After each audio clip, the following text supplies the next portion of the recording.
Mendekati tenggat waktu pelaporan surat pemberitahuan atau SPT pajak penghasilan tahunan untuk wajib pajak pribadi yang akan ditutup pada 31 Maret mendatang, Kantor Wilayah Direktorat Jenderal Pajak Jatim 1 terpantau lengang.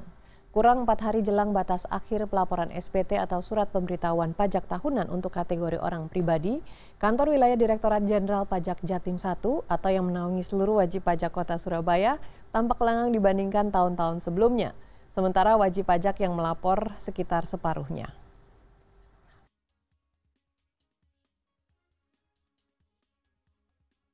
Pekan ini menjadi pekan terakhir laporan surat pemberitahuan pajak bagi wajib pajak perorangan dan sudah ada koresponden CNN Indonesia Eka Rima dari Surabaya yang akan melaporkan. Eka Rima, bagaimana situasi pelaporan SPT di KPP Surabaya, Jawa Timur? Ya Frida, selamat pagi. Memang sangat berbeda sekali situasinya jika dibandingkan dengan tahun-tahun sebelumnya. Jika kita masuk ke kantor DJP pada tahun kemarin saja masih cukup ramai dan harus antri. Tapi saat ini sudah sangat lengang, lebih-lebih di tempat saya berada saat ini. Ini adalah ruangan khusus e-filing pribadi, yakni setiap wajib pajak yang datang ke kantor pajak mereka bisa mengisi secara pribadi bagaimana melaporkan SPT mereka secara mandiri. Nah, di sini kantor pajak sengaja menyediakan komputer-komputer seperti yang ada di sini. Jadi setiap wajib pajak yang datang ke sini mereka bisa langsung mengisi data mereka dalam komputer yang sudah disediakan. Yang terpenting adalah mereka mengetahui e-fin.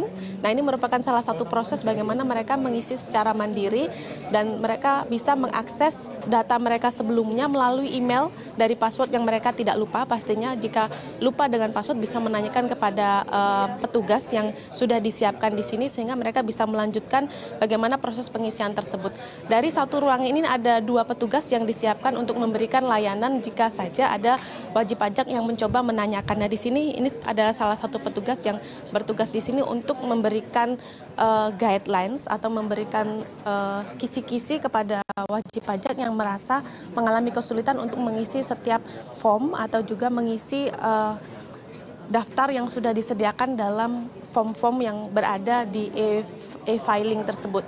Nah, setiap wajib pajak yang hadir di kantor pajak ini mereka harus mengerti dulu, Frida, seperti apa prosesnya, kemudian data apa yang dibutuhkan. Pastinya jika untuk perusahaan-perusahaan atau wajib pajak perorangan mereka biasanya mendapat SPT dari perusahaan mereka masing-masing. Nah, untuk SPT badan sendiri memang SPT badan diberikan tenggat waktu lebih lama, yakni pada tanggal 30 April. Ini artinya ada waktu lebih lama lagi untuk bisa melakukan pelaporan bagi badan.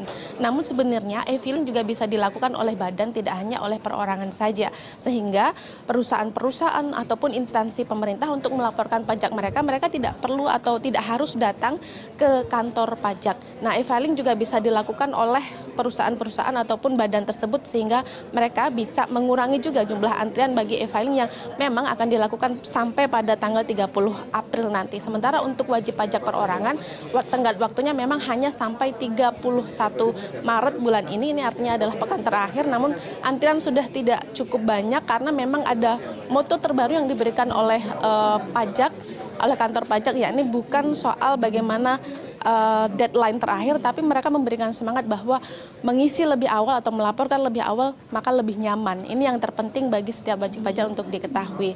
Nah, sejauh ini dari 600.000 wajib pajak yang seharusnya melaporkan, hingga saat ini sudah ada sekitar 300.000 wajib pajak yang sudah melaporkan. Artinya masih kurang 50% lagi dan mereka harus segera melaporkan. Dan perlu diketahui bagaimana untuk bisa menyadari bahwa kita merupakan wajib pajak yang wajib melaporkan penghasilan atau tidak, maka harus diketahui bahwa setiap tahunnya penghasilan kita harus sebesar 56 juta.